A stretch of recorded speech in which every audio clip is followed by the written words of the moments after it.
When you're blue and kinda lonely too, you'll find a smile will go a long, long way. Though you're down, don't sit around and frown. A little smile will go a long, long way. Never grieve, just try to make believe the sky is blue, although you know it's gray. Don't you find it's just a waste of time? You'll find a smile will go a long, long way.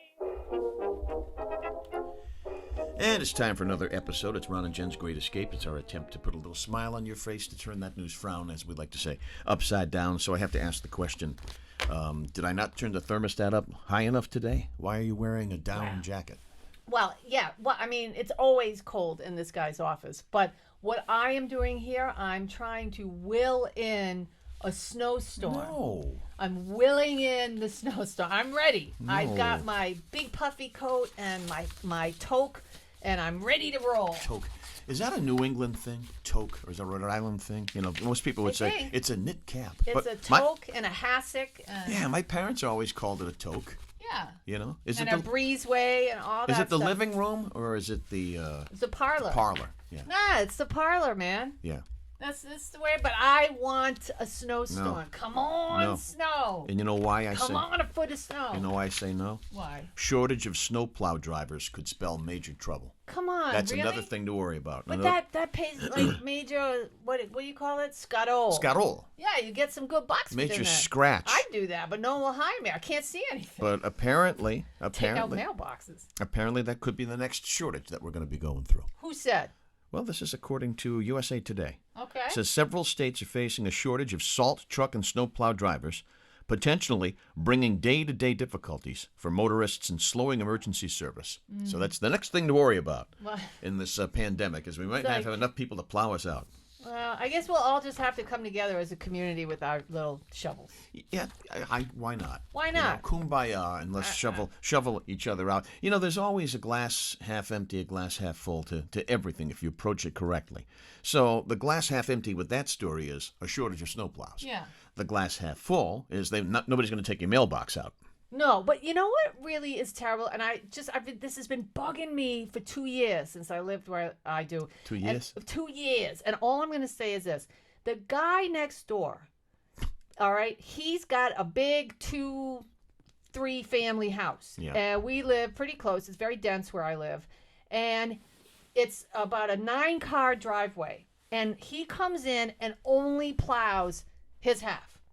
He doesn't hook us up when there's, and he might have to do it once or twice a year. It would be nice if he would do that. He doesn't. He just comes in and takes care of and we all have to shovel. And you know what he does too? He pushes the snow where our cars are. What Isn't a that dick. awful? Yeah, well, I was. You dick! Yeah, it's very. That's what Spicoli would say. I mean, it's good exercise to get out there. No, I not. love it. It's You know, not. I got Not at my my big age. snow goggles on and my 3 pairs of pants and my boots, and I'm doing Not at my age. Well, you don't have to worry about that. Somebody does it for you. Look at this. This is Shangri-La out here. Shangri-La. You think they could turn the heat on in this house? It's nice and warm in here. It's fine. No, it's not. Well, listen. You got to watch the thermostat look. too. You know, See? it's like Is that cold? well, you know. Yeah, that's cold. This you heat with gas, right?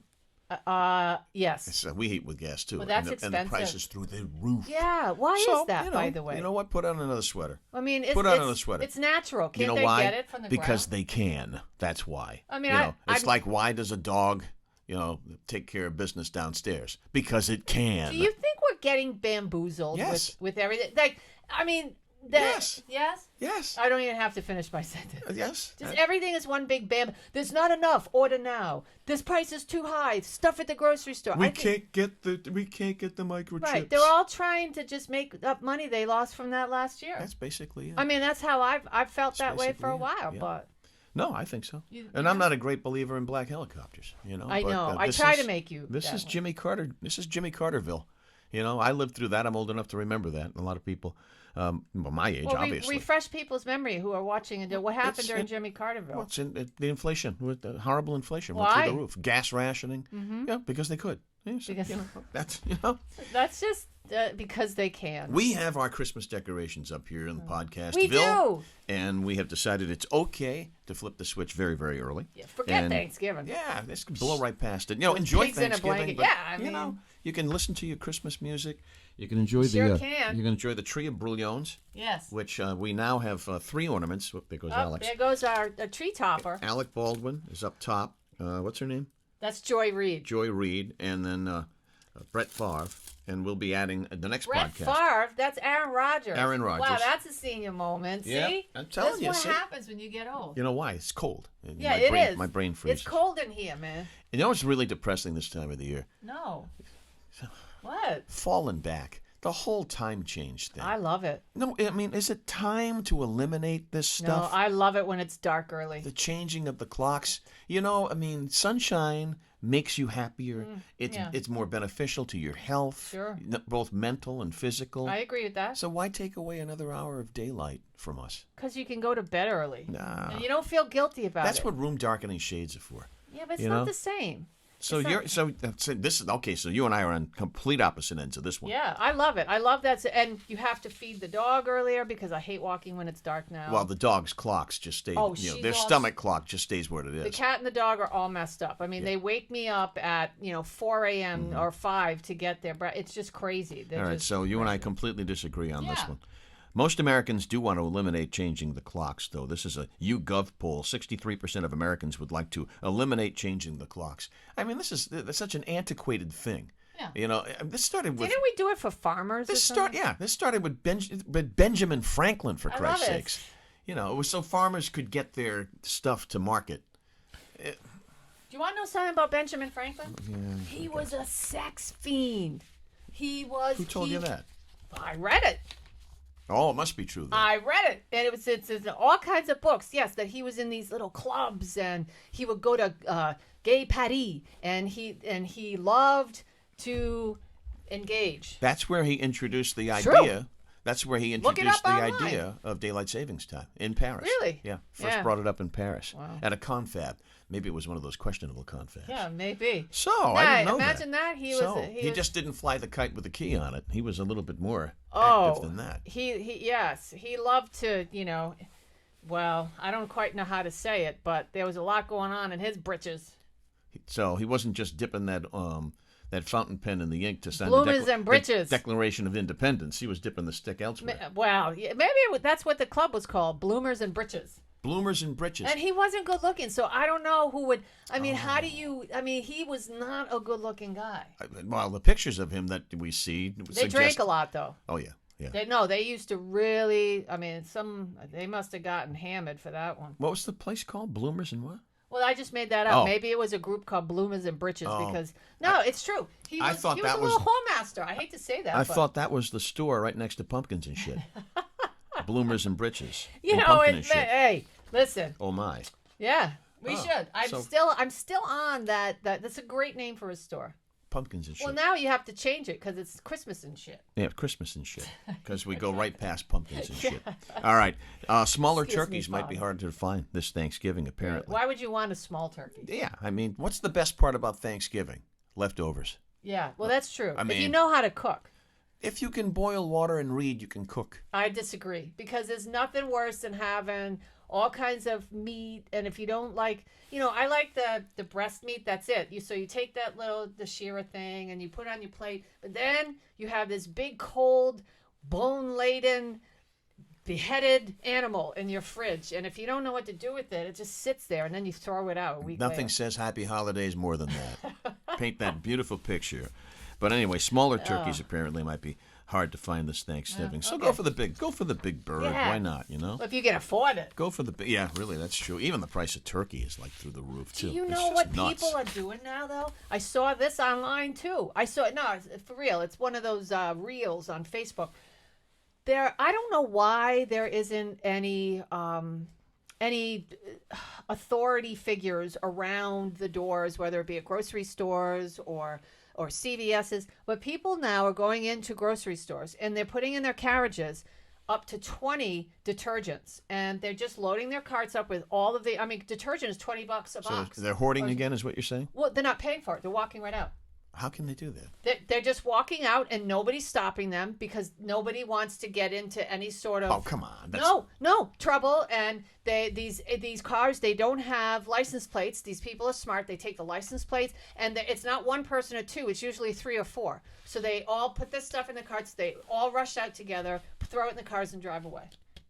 I haven't seen that. Yeah, I have. You know what I do see a lot of, though, and it just pisses me off? Yeah. People who park in handicap spaces and they're not supposed to. I know. People who... You going to say something, though, in this climate? No, I'm You'll not. get oh, shot, no. man. I just assume everybody's packing heat. Yeah, right. Period. That's right. my approach. But I do give them dirty looks and shake my head.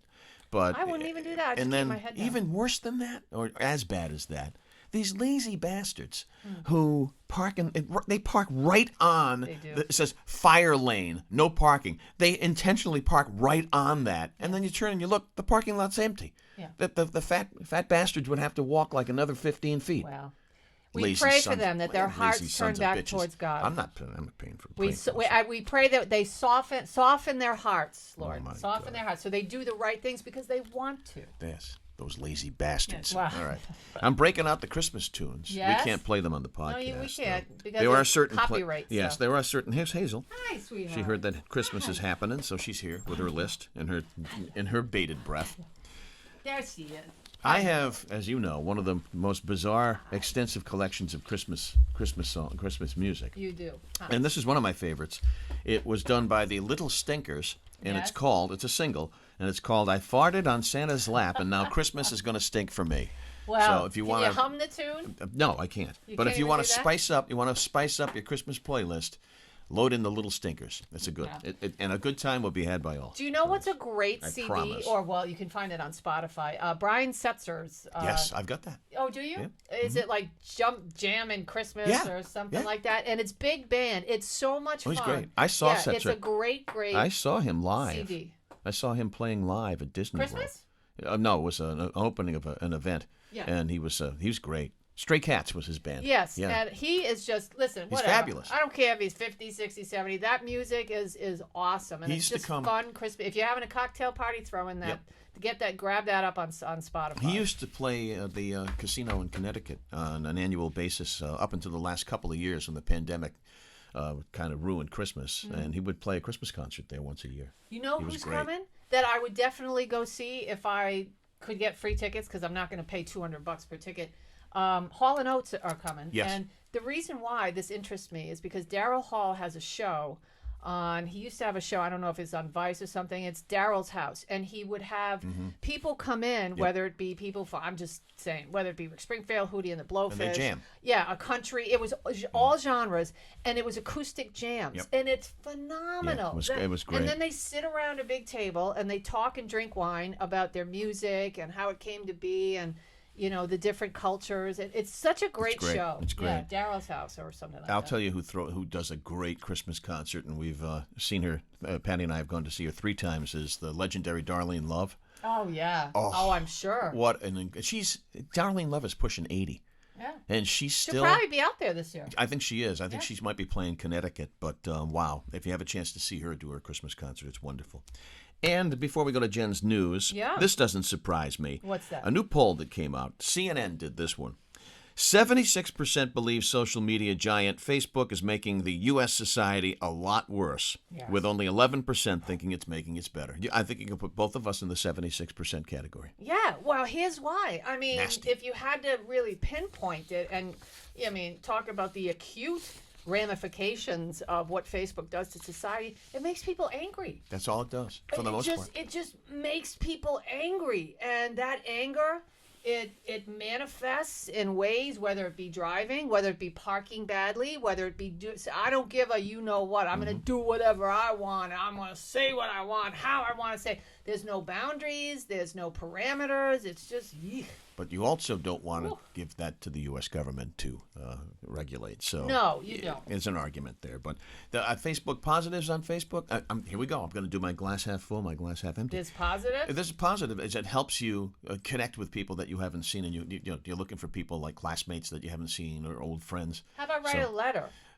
We did that story. Remember, most people haven't most people haven't sat down to write a letter in 5 years. I know. I should be saying this to my friend in Canada, Jean. I'm a terrible pen pal. But see, I do use messaging. We message. Oh, yeah. And I check in on her, and we, we encourage each That's other. the positive part I of guess. Facebook, I think. So for the most part, but I'll leave it at that. I'm not surprised at 76%. I'm actually surprised it's not higher than that. That's right. All right, that is it. That's what I have. That's it? On my tab. Yes, I mean I'm trying to keep it. We're trying to keep things positive. Even Why though isn't you the use the Christmas term tree "fat over here? bastards." Yes.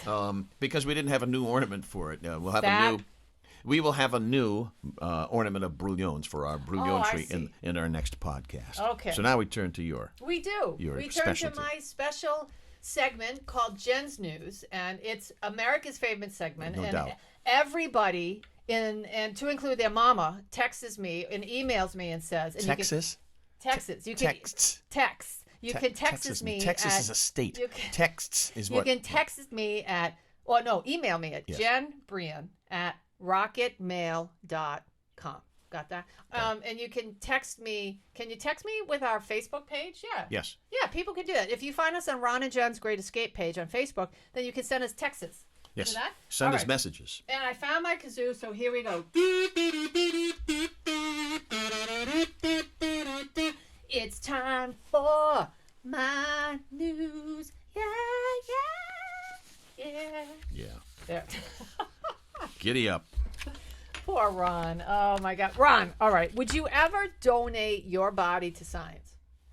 Science fiction, maybe, but not Well, science. I mean, are you an organ donor? Yes. I'm an organ donor. Yes, I don't know who yes. would want them No, after 40 years almost of alcoholism. I'm but signed up for all that fun stuff. I'm healthy now. There could be 4 years pieces, sober. pieces around all over the place. Yeah. Well, a Las Vegas company, okay, get this, is tied to the dissection of a 98-year-old veteran in front of an audience whose family donated his body to science. And people paid to see it. Right. Well, they thought yes, they did. His name is David Saunders. Well, was David Saunders, God rest. 98-year-old. Yes, God rest. A World War II veteran. He died of COVID-19 back in August. Okay, in Louisiana. And what happened was his family donated his body for research. They thought that maybe they would find cures, or they would, look at his brain, or they just wanted to help people. But what ended up happening was somehow his body was given to a company called Med-Ed Labs, and they have offices all over the country. And it's just unbelievable. People paid, so they got a hold of his body. People paid up to $100, up to $100 to $500 to watch his body being dissected. Gross. At some science. It's like a science fair kind of thing, and that's it. It was a cadaver lab class. Sounds like something to do at the comic book thing. Yeah, but it was held like, how you go to where the Rhode Island Radio Hall of Fame and TV event was had? Yeah. All right, so that Crown Plaza. Yeah, so they had a room in some hotel, and they rolled this cadaver out, and they dissected it in front of all these people for 100 to. When the family found out, they were freaking out. I would think. Yeah, I mean, that wasn't their intention. No, that was that. So I guess lawsuits are pending, and my so God. yeah, Death Science magazine told the Associated Press that. It was meant to be an educational situation, Yeah, right. and the tickets were sold through something called Oddities and Curiosities Expo. Yeah, I would think. So that's what happened there. Isn't that think. awful? Imagine you go and then there's Aunt Rhea. Oh, There's a family member. This is terrible. Yeah, it is. Or Aunt Marianne. Yes. Last podcast we Marianne. talked about radio stations going all Christmas.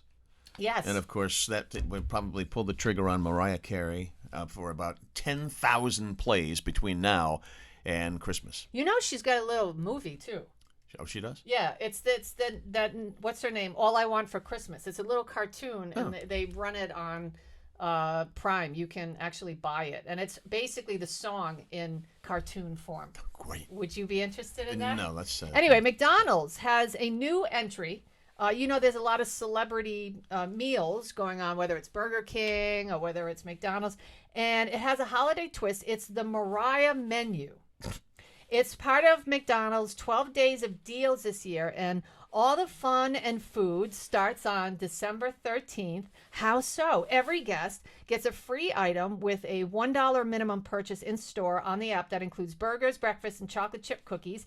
And they say here, some of my favorite memories with my kids are family trips to McDonald's, and Mariah Carey wanted to get involved, and she said, I love their cheeseburgers. That's obvious. And so, shut up. So what does Mariah Carey have to do with this other than her favorites? They're going to have a specially decorated bag that represent her chic style to put her favorite foods in there. So. Is it an old bag, or is it just a bag? No, it's not. Get a load of the old bag. Mariah Carey. Mariah Carey. Yes. So we just can't. I know. Enough. All right. How about this?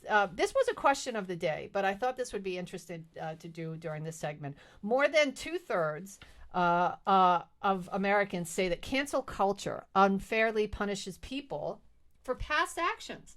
I mean, and I thought that was interesting because isn't that refreshing? Because we've all said things and done things, and I mean, I was brushing my teeth the other day thinking about some of the stuff I did 6 years ago, and I thought, wow, I would never say that or do that where I'm at in my life now. So I think this is kind of refreshing for people to say. Maybe they won't be as judgmental. I doubt it. More than 2/3 of Americans said in a New Hale Harris X poll that cancel culture unfairly punishes people over past actions and statements, with 69% saying it does, 31% says it doesn't. Majorities across the political spectrum, so it's everybody, independents, Republicans, Democrats, say, you know what, we shouldn't unfairly punish people for things that they did back in the day. Cancel culture has gone too far, and there are 29% of you out there that don't agree with that. But I mean, listen, you know, who's going to throw that first stone? That is kind of refreshing. Yeah, who's going to? I certainly won't.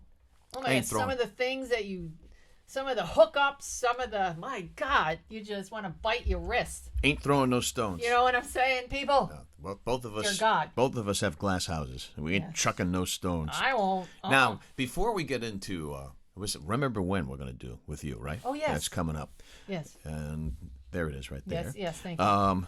Here are some of the new inductees for the Toy Hall of Fame. Oh, the time of the year, you know, we're all thinking about toys. Yes. The Strong National Museum of Play, which is in Rochester, New York. They have a physical Toy Hall of Fame, you know. I love it. Yep. They announced American Girl Dolls, the board game of Risk, and Sand were inducted last week.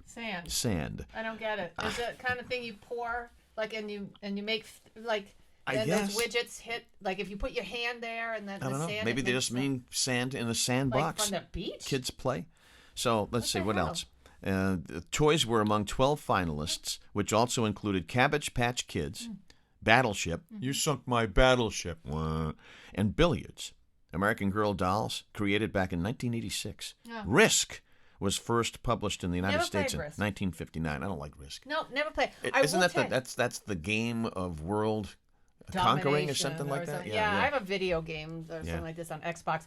I will say this, though. Parents, if you are out there shopping for your family and you want to find some fun retro stuff, now is the time to go. And I was in Target, and they have a whole section. It's awesome.